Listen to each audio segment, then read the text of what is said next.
जय श्री कृष्णा, जय सिया राम। उद्धव जी पूछ रहे हैं कि कमल नयन श्याम सुंदर, आप कृपा करके बतलाइए कि मुमुक्षु पुरुष आपका किस रूप से, किस प्रकार और किस भाव से ध्यान कर रहे थे। किस भाव से ध्यान करें? मुमुक्षु पुरुष आपका किस रूप से, किस प्रकार और किस भाव से ध्यान करें, मनु कैसा ध्यान आपका करना चाहिए। तो भगवान श्री कृष्ण कह रहे हैं कि प्रिय उद्धव, जो न तो बहुत ऊंचा हो और न बहुत नीचा हो, ऐसे आसन पर शरीर को सीधा रखकर आराम से बैठ जाएं। हाथों को अपनी गोद में रख लें और दृष्टि अपनी नासिका के अग्रभाग पर जमावें। इसके बाद पूरक, कुंभक और रेचक तथा रेचक, कुंभक और पूरक, इन प्राणायामों के द्वारा नाड़ियों का शोधन करें। प्राणायाम का अभ्यास धीरे धीरे बढ़ाना चाहिए और उसके साथ साथ इंद्रियों को जीतने का भी अभ्यास करना चाहिए। ये जो पूरक, कुंभक, रेचक तथा रेचक, कुंभक भगवान बता रहे हैं, ये तो बहुत से किताब मिल जाएंगी कि जिसमें प्राणायाम कैसे करना चाहिए, वो सीखने के लिए यूट्यूब पर सीख लेना चाहिए। ठीक है।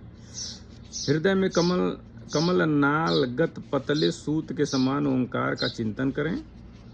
प्रण के द्वारा उसे ऊपर ले जाएं और उसमें घंटा नाद के समान स्वर स्थित करें। उस स्वर का तांता टूटने न पावे। इस प्रकार प्रतिदिन 3 समय 10-10 बार ओंकार सहित प्राणायाम का अभ्यास करें। ऐसा करने से 1 महीने के अंदर ही प्राणवायु वश में हो जाती है। इसके बाद ऐसा चिंतन करें कि हृदय एक कमल है, वह शरीर के भीतर इस प्रकार स्थित है मानो उसकी डंडी तो ऊपर की ओर है और मुंह नीचे की ओर। अब ध्यान करना चाहिए कि उसका मुख ऊपर की ओर होकर खिल गया है, उसके 8 दल पंखुड़ियां हैं और उसके बीचों बीच पीली पीली अत्यंत सुकुमार कर्णिका गद्दी है। कर्णिका पर क्रमशः सूर्य, चंद्रमा और अग्नि का न्यास करना चाहिए।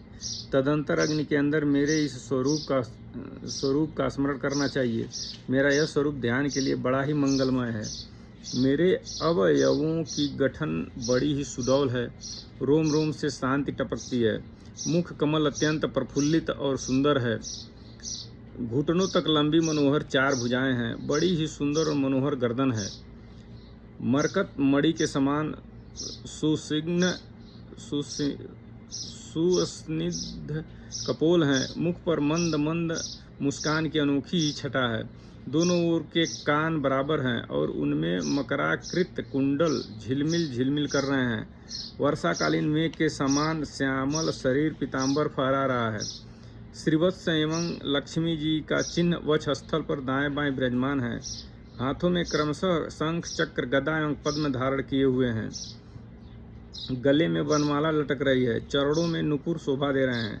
गले में कस्तूम मणि जगमगा रही है। अपने अपने स्थान पर चमचमाते हुए किरीट, कंगन, करधनी और बाजूबंद शोभायमान हो रहे हैं। मेरा एक एक अंग अत्यंत सुंदर एवं हृदयहारी है। सुंदर मुख और प्यार भरी चितवन कृपा प्रसाद की वर्षा कर रही है। उद्धव, मेरे इस सुकुमार रूप का ध्यान करना चाहिए और अपने मन को एक एक अंग में लगाना चाहिए। बुद्धिमान पुरुष को चाहिए कि मन के द्वारा इंद्रियों को उनके विषयों से खींच ले और मन को बुद्धि रूप सारथी की सहायता से मुझ में ही लगा दे, चाहे मेरे किसी भी अंग में क्यों न लगे। जब सारे शरीर का ध्यान होने लगे तब अपने चित्त को खींचकर एक स्थान में स्थित करें और अन्य अंगों का चिंतन न करके केवल मंद मंद मुस्कान की छटा से युक्त मेरे मुख का ही ध्यान करें। जब चित्त मुखारविंद में ठहर जाए तब उसे वहां से हटाकर आकाश में स्थित करें। तदंतर आकाश का चिंतन भी त्याग कर मेरे स्वरूप में आरूढ़ हो जाएं और मेरे सिवा किसी भी वस्तु का चिंतन न करें।